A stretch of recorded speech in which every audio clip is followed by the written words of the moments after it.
Coming in at number 8 is Hulk Hogan versus Randy Savage. I love this feud because of the storytelling.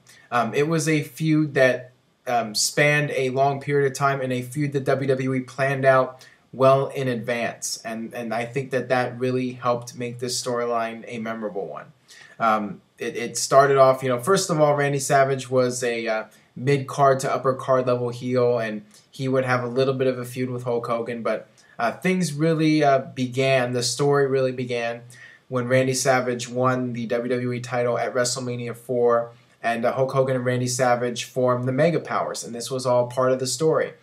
They were a tag team, and it looked like things were fine and dandy. The two top baby faces united together, but there was this whole issue. You had Elizabeth, Randy Savage's manager, and the jealousy began to set in.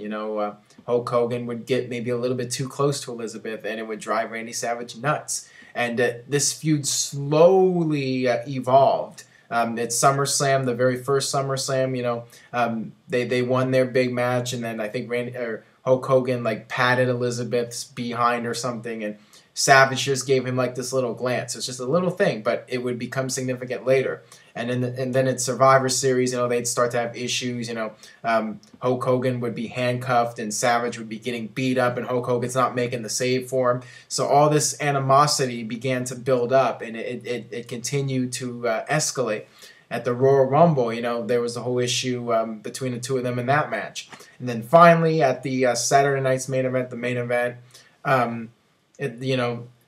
Elizabeth got knocked down. Hulk Hogan took her to the back and was trying to help her out, and Savage just finally snapped. And then you had the match at WrestleMania 5, and it would continue. Randy Savage would bring in Zeus, and just Hulk Hogan and Randy Savage, just two explosive, over-the-top personalities clashing.